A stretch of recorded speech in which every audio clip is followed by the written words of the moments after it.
Alright guys, so, welcome to a new campaign as my Dark Elf 1 unfortunately got destroyed, pretty much.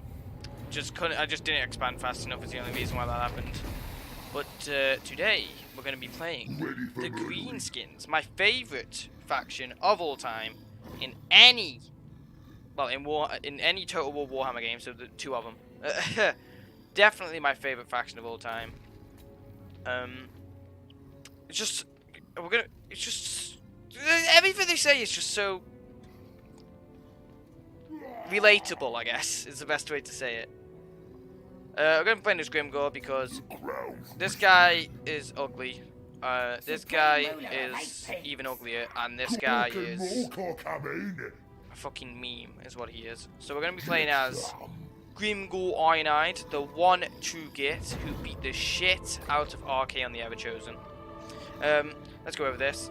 Fightiness when in foreign territory, all armies. So basically, when you have 17 units or over, I believe it is, in an army, you have a fightiness level. And once it reaches over 80, the max being 100, it'll summon a AI army of Greenskins, which is fightiness. And if it goes too low, you'll start taking attrition because your orcs are killing each other.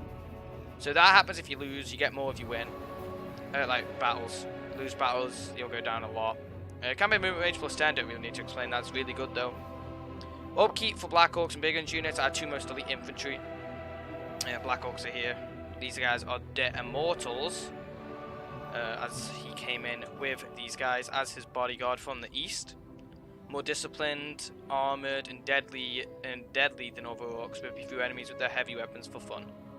Got some cavalry, really good cavalry, kind of. They're really good in infantry, like they can do a lot in infantry, they can stay in that battle for a long time. But they're not as powerful as, let's say, the Knights of Bretonnia, where they can just go in and an entire unit would die instantly. They will have to stay in melee for a bit to kill them. Leadership also isn't the best, but, I mean, they're cavalry, they're not going to stay that long anyway.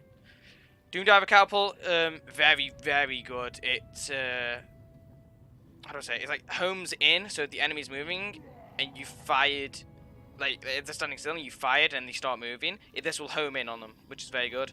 Leadership plus 12 for Black Orcs units, very, very good. I'm mostly infantry, so basically we'll fight to the death.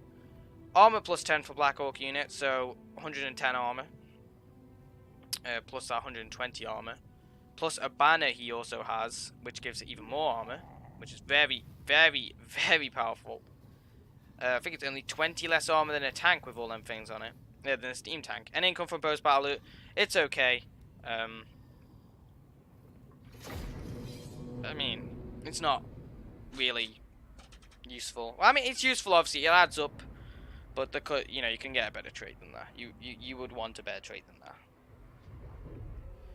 Now, the Greenskins on Legendary difficulty are very difficult because they are literally in a land which is just nothing but constant war. Well, I guess you can say that about anywhere in the old world, but in the Badlands, it's you versus the dwarfs and other greenskin tribes. You're always fighting, and on legendary difficulty, we all know how bullshit the AI is. It can raise 3 full stacks when it's got 1 settlement, and the settlement doesn't even have an income building in it. And it's got 3 full stacks. It's like, what? What is this? I got a message.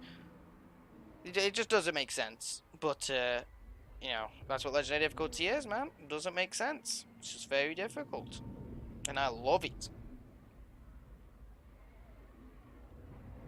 Such a badass loading frame here. A giant beating the ever-living shit out of the Empire Knight, it looks like, with the red and white feathers. We have one flying through the air here. Is that another giant behind him? That looks like a giant's hand, and there's... Oh, I guess it could be his. He's grabbed him and then thrown him, but this is very weird there to be whacking these guys and throwing that. It's a multitask. There's a giant over there, though. And there's 2 wyverns. That one looks like it's got Azag on top of it. Or at least a war boss. Very, very cool faction. I love them. And one thing I don't like about them is you can't befriend anyone other than the Greenskins. Everybody hates you. apart from the Greenskins, other Greenskin tribes. Which in itself isn't that bad, because obviously you confederate and you really want the people you confederate to be your friends anyway, but having like... Pardon me. Having like an ally, like a Tomb King ally or something, just something to help you rather than attack you, is just so useful in the legendary difficulty. But you won't get that as Greenskins. You just gotta be aggressive. If you're not killing things, you have to be like, if you're not at war, you want a time of peace. Like I really could have done with in the Dark Elf campaign. You need to raid your own land, which is incredible. But you have to raid your own land, so your fightiness meter doesn't go down, or disband the armies. And if you disband the armies, you look weak. People declare war on you. So you just want to raid a territory you don't really give a shit about. Or raid the enemies, but then you're probably just going to go into war, unless they're really weak. But definitely my favourite faction in the Total War series. Purely because they don't really choose sides. They just fight. And fight. And fight. You beat them in a fight, they'll help you. You lose against them in a fight, they'll shit on you, pretty much. That's how war should work, not this stupid fucking dwarf shit. He's like, oh yeah, I forgive you, but I'm gonna put you down in the book of grudges because you're naughty. What the fuck is that? Every grudge must be accounted for. So basically you can have this huge alliance of Greenskins, but you got a grudge against one of them.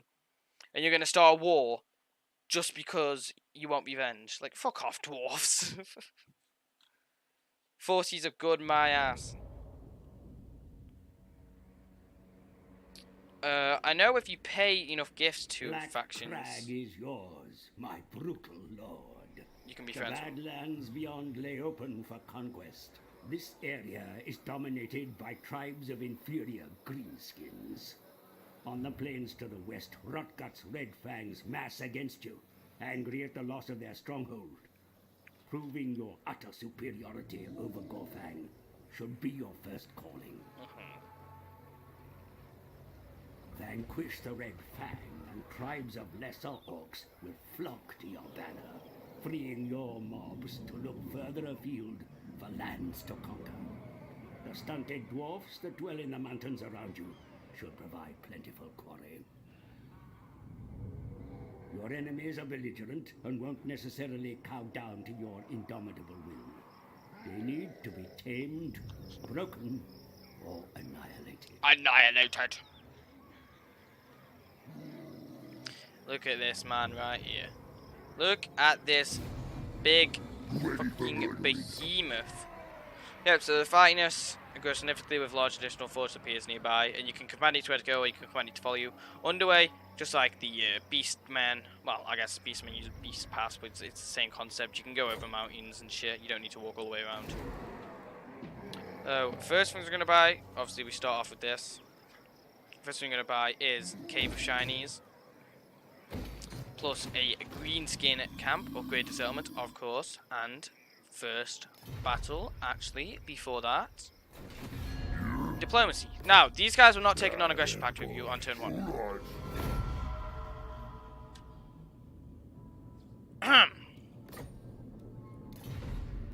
Yeah, fellow tribe, welcome. Sorry, did someone say something? Someone said something, I don't know, I didn't hear them. Okay, well the last time I played, they didn't accept that, and they would never accept it in any other campaign, but apparently, because I said something, they're like, yeah, we can be friends, yeah, don't worry about it. So I guess, fuck me too, right? They usually don't accept that, and I would just feel like an idiot. But, you want to build up them relationships with them, so you can confederate. Now, Greenskins work as simple as it is. If you're stronger than them, they'll join you. If you're not, they won't. It's not like the High Elves where, or any other sort of faction where it's, you know, you can confederate. It's not just, with them, it's not just, oh, you're stronger than us, we join you. It's relations and all this shit. Greenskins, hey, you're stronger than me, let's join up. Also, alright, so here we go, Black Orcs. 120 armor, 84 leadership, 36 melee attack, 26 melee defense, 50 weapon strength, 36 of that is armor piercing damage, 29 charge bonus.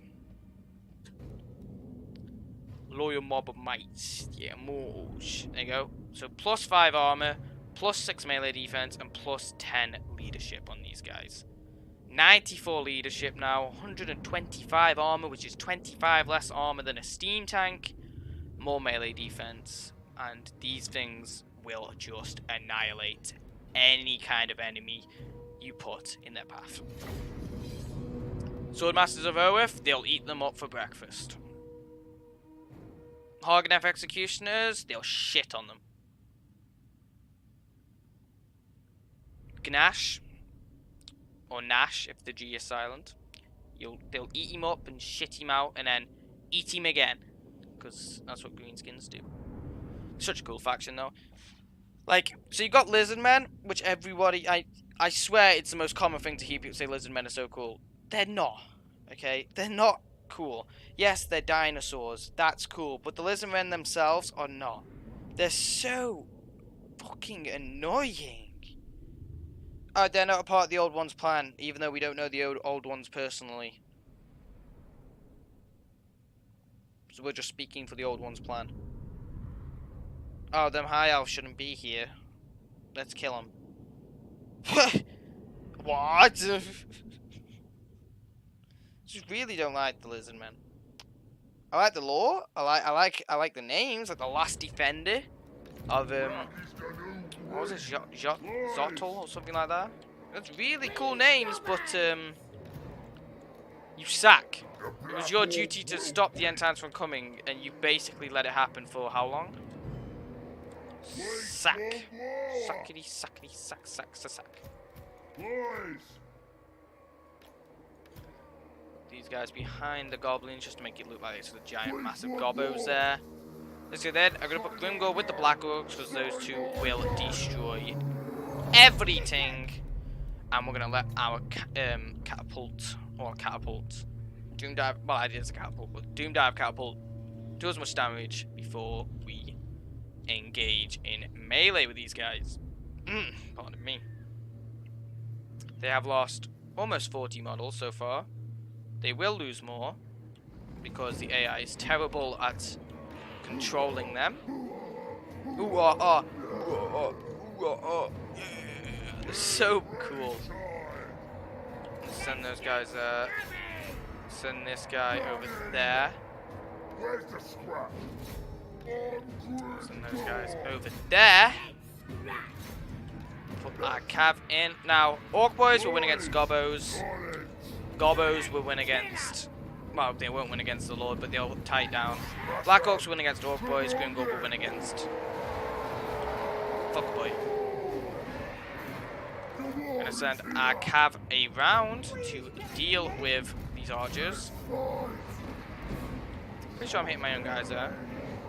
But, yeah, this should be an easy battle. There you go. They're routing already. These guys are just charging down into melee, apparently. This guy should get absolutely massacred right now. Goblins versus goblins on this side. No, never mind. Orc Boys versus goblins. My Orc Boys are actually losing that, maybe? That's what it looks like. No, they are winning, but obviously they've got more models, which is why their HP is still so high. Archer fire going down from these guys. We do have the rout of the enemy lord. And then a slam of Grimgor Ironhide's hammer, or Black Orc's hammer, one of them. On two of them guys. You guys are now going to chase after them, and our archers are going to start firing at the Orc Arrow Boys. Chase after them, my friend. And pretty sure that's going to be the end of this battle. Can't really do much against us. Start fighting that Goblin Wolf Chariot. Why not? Why not, indeed? You will actually do quite a bit of damage there. Because although this says poor leadership, obviously, but oh, it doesn't say weak accuracy anymore, or poor accuracy. They changed it. Or is that just for the Orc Arrow Boys? Yeah, just for the Orc Arrow Boys. See, now that one probably does have poor accuracy because it's only 90 men, but 120 men kind of make up for the poor accuracy because there's just so many men to fire. Really? You guys stopped routing, huh? I'm gonna keep Grimgore following this guy just so he doesn't come back and cause more damage than he's worth. Podium diver catapult on that guy. They have 5 men left, that's more than enough at that point. So we're gonna send them after the Gobbo Archers. Black Orcs are gonna take not really much damage whatsoever. Like they're taking per volley, they're taking what? 100 damage, and they only have 20 ammunition, so that's 2,000 damage. But is it worth it? Did those shots just bounce?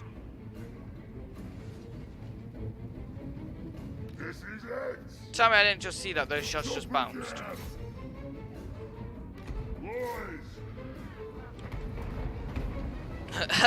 This dude died with a catapult, man. Let's fire one. Let's fire one.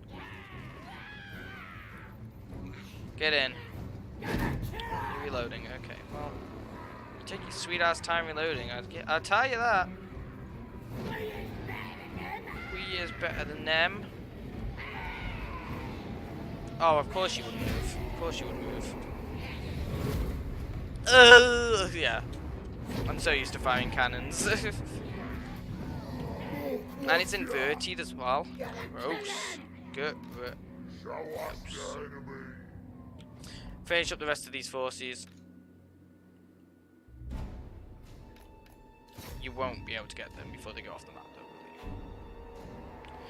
will you? Will you, though? No, you won't at all, because you suck. Gringo might get one more hit in there. But yeah, that's that battle done. First battle of the campaign.